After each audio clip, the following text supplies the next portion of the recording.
मैं अब राय साहब आपके पास सीधे सीधे आ जाऊं। ये जो महाअभियोग वाला मामला है, एक्चुअली अमेरिका की जो डेमोक्रेसी है और उनका जो सिस्टम ऑफ एग्जीक्यूटिव और सेपरेशन ऑफ पावर है वो बड़ा कॉम्प्लेक्स है।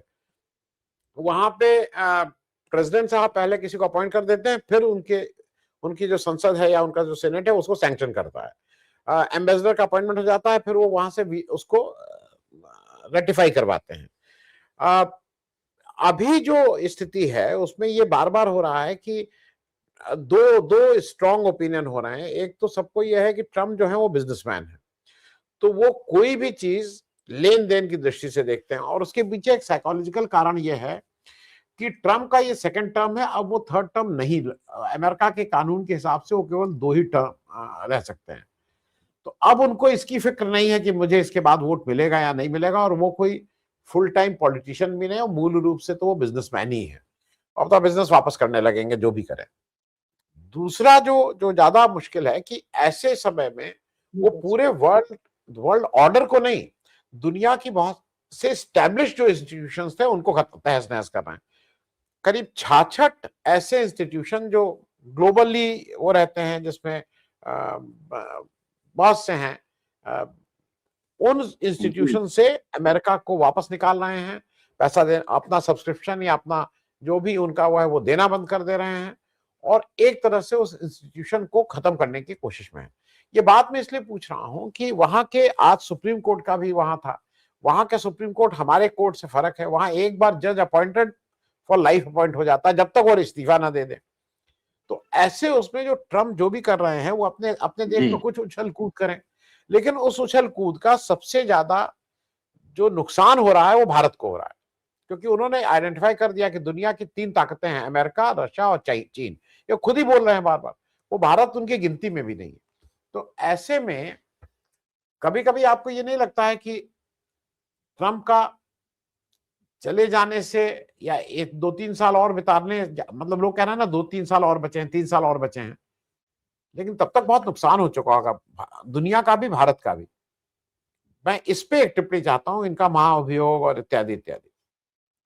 देखिए, हमारा ध्यान, हम सबका ध्यान और दुनिया का ध्यान ट्रम्प के उन अभियानों पर ज्यादा है जो उन्होंने वेनेजुएला में किया, जो उन्होंने क्यूबा के बारे में कहा, जो उन्होंने ईरान पे इजराइल के जरिए किया।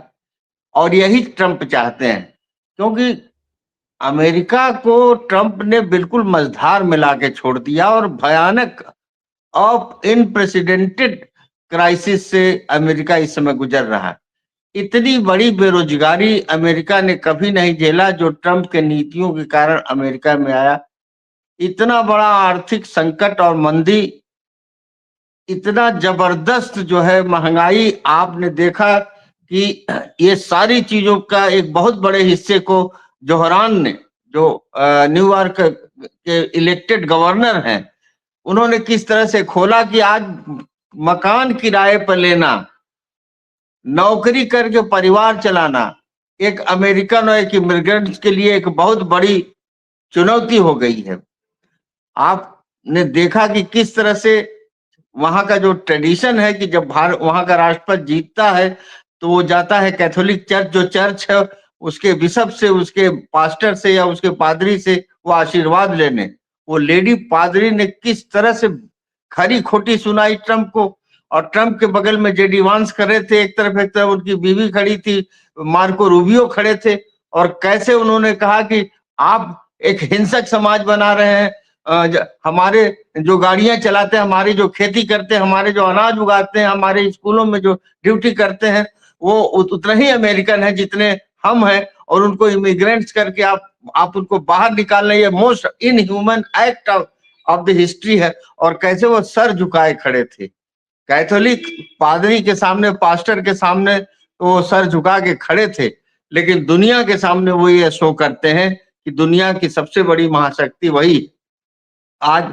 और छोटी छोटी घटनाएं देखिए, अमेरिकी पॉलिटिकल सिस्टम चाहे जितना ही साम्राज्यवादी हो, अमेरिका के जनता का हिस्सा बहुत एक डेमोक्रेट भी है। आपने देखा अभी जो कल जो मारी गई है लड़की रीनी निकोलस, वहां के गवर्नर ने कहा कि आप लोग सड़कों पे उतरिए। ये नहीं चलेगा। एक मजबूत राष्ट्र बनाने के लिए जरूरी नहीं कि हमारे पुलिस को बेलगाम छोड़ दिया जाए और किसी नागरिक की हत्या कर दी जाए। और पूरे अमेरिका में एक भारी असंतोष हुआ इस हत्या के बाद, और बिल्कुल वही आपको याद होगा फ्लायड को जब मारा गया था। किसी ने नहीं सोचा था कि एक काले को मारने के बाद अमेरिका में एक राजनीतिक, एक सांस्कृतिक संकट खड़ा होगा, जिसके पक्ष में न सिर्फ काले बल्कि सारे गोरे खड़े हो गए, सारी दुनिया के लोग खड़े हो गए जब ये नारा दिया गया कि ब्लैक लाइव्स आल्सो मैटर्स। तो ये अमेरिकी समाज का सोशल कॉन्शियसनेस है, और ये दुनिया में जगह जगह दिखाई पड़ता। आपको याद होगा भारत के राष्ट्रपति थे के.आर. नारायणन और जॉर्ज बुश यहाँ मेहमान थे, और जो वहां यहाँ जो उनका जो एक डिनर होता है उसमें क्या कहा था, आप जरा आज के प्रधानमंत्री के हैसियत से उनकी तुलना करिए। उन्होंने कहा, राष्ट्रपति महोदय, दुनिया कोई एक गांव नहीं है जिसके आप प्रधान हैं। उन्होंने कहा था, दुनिया कोई एक गांव नहीं है जिसका कोई एक व्यक्ति प्रधान होता है। कहने का मतलब जिसके आप प्रधान होंगे। यह दादागिरी अब दुनिया में नहीं चलेगी। हर राष्ट्र संप्रभु है, और हमारे राष्ट्रपति, हमारे प्रधानमंत्री जी, राष्ट्रपति को तो छोड़ दीजिए, राष्ट्रपति को कोई पॉलिटिकल पावर नहीं, लेकिन के.आर. नारायणन ने भारत की सरजमी पर अमेरिकी राष्ट्रपति से कहा कि न ये दुनिया गांव है, ना आप इसके प्रधान हैं। और हमारे प्रधानमंत्री जी को सरकार, मे आई प्लीज मीट यू, खुददारी देखनी हो तो बोलीविया के प्राइम मिनिस्टर को देखिए। बोलीविया अभी अभी अभी इन्होंने कहा, बोलीविया को धमकाया। बोलीविया ने कहा कि जिस मैदान में कहो हमारा तुम्हारा आमने सामने से मुकाबला हो, हम तैयार हैं। हम अमेरिकी प्रेसिडेंट के सामने किसी भी तरह से झुकने को तैयार हैं। आपने देखा व्हाइट हाउस के ओवल ऑफिस में, जहां मार्को रूबियो, जेडी वांस और पूरा प्रेस बैठा था, जेलेंस्की कैसे हर सवाल का बराबर से जवाब दे रहा था, हर सवाल को उसी रफ्तार में वापस कर रहा था। आपने देखा होगा कनाडा को जब ये कह रहे थे, कनाडा को तो हम जब चाहे ले लेंगे, प्राइम मिनिस्टर कनाडा के राष्ट्रपति ने इस ट्रंप के मुंह पर कहा था कि मिस्टर ट्रंप, यह कोई कॉलोनी नहीं है आपका कनाडा, जो आपकी मर्जी पर जब आप चाहे ले लेंगे। यह राष्ट्र है, उसके हम राष्ट्रपति हैं। तो आपके अंदर कोई एक राष्ट्रीय भावना तो तब थी जब नेहरू जी खड़े होते थे तो 100 देश उनके पीछे खड़े हो जाते थे, क्योंकि उन्होंने अंतरराष्ट्रीय राजनीति में एक अभियान चलाया था, टीटो के साथ, नासिर के साथ और लोगों के साथ। इंदिरा गांधी ने तीसरी दुनिया का आगाज किया थी, इसीलिए बांग्लादेश जब बना, लोगों ने कहा कि पाकिस्तान को तोड़ के बना दिया, कौन इसको रिकॉग्नाइज करेगा। जैसे ही इंदिरा गांधी ने भारत से कहा, भारत को का रिकॉग्निशन मिला, जैसे ही दुनिया ने देखा, तीसरी दुनिया की, इंदिरा जी ने तो इसको रिकॉग्नाइज किया, 100 देशों ने एक दिन में रिकॉग्निशन दिया बांग्लादेश को। यह हमारे देश की अंतरराष्ट्रीय स्थिति थी। और आज शादी के कार्ड के लिए फूफा जी का आदमी गया था अमेरिका, 5 दिन बैठा रहा कि वो ओथ सेरेमनी वाला कार्ड जो है जिसमें फूफा जी को जाना था, 5 दिन लगा दिया, कार्ड नहीं मिला।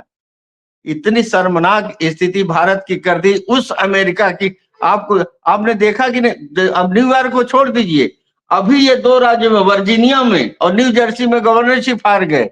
जेडी वांस का सगा भाई हार गया, जेडी वांस जिसके लिए प्रचार करने गए थे। पॉलिटिकली अमेरिका में इलेक्टोरल डिफीट का भी सामना करना पड़ रहा ट्रंप को।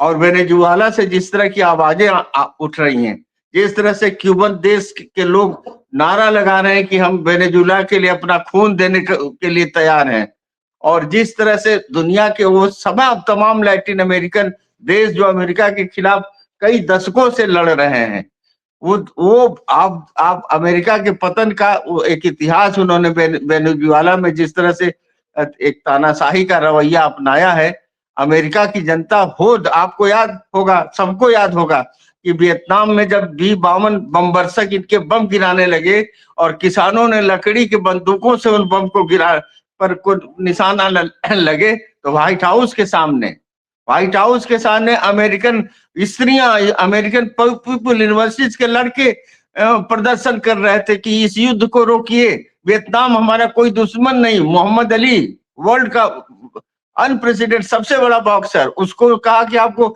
स्पेशल आदमी में जाना है, वो कहे कि मैं ऐसे आदमी पर गोली नहीं चला सकता जो मेरा दुश्मन नहीं है, मैं वियतनाम में नहीं जाऊंगा। आपको और सबको मालूम कि 5 साल वो बैन रहा, नहीं तो और कितने उसके पास हैवी वेट के वर्ल्ड चैंपियनशिप होते। और यही हाल इराक, ईरान, अफगानिस्तान के वार में है। अफगानिस्तान के वार में वार विडोज और सैनिकों की माताएं घेरे हुए थे व्हाइट हाउस से कि हम अमेरिका के राष्ट्रपति के व्यक्तिगत इमेज बिल्डिंग के लिए अपने लड़के को शहीद होने के लिए जो है इराक और अफगानिस्तान में नहीं भेज सकते। और कितना बड़ा एंटी वार जो है, अमेरिका के कुछ अच्छे ट्रेडिशंस भी हैं जिसने आज के दौर में ट्रंप को खलनायक बना दिया है। और अमेरिका एक घोर आर्थिक संकट से गुजर रहा है। भारत जैसे देश की प्रधानमंत्री ने अपनी आत्मा को बेच दिया है, अपनी राष्ट्रीय संप्रभुता को बिल्कुल खोखला करके रख दिया है। नहीं तो ऐसा नहीं है कि निक्सन को इंदिरा जी ने क्या जवाब दिया और कैनेडी कैसे छाता लेकर हवाई अड्डे पर पहुंचे थे नेहरू जी को रिसीव करने, ये दुनिया में जो राजनय करते हैं वो उसको भूले नहीं है। तो हमारा खुद का हम ट्रंप का तो ट्रंप टावर सुना, नोएडा में एक ट्रंप टावर है, पुणे में ट्रंप टावर है, वो हिंदुस्तान में बहुत सारे कंस्ट्रक्शन के बिजनेस में शामिल है ट्रंप जो। तो ये जैसे अडानी और अंबानी को आगे बढ़ा रहे हैं, वैसे ट्रंप के भी बिजनेस इंटरेस्ट को ये देख रहे हैं। मुझको यही कहना था।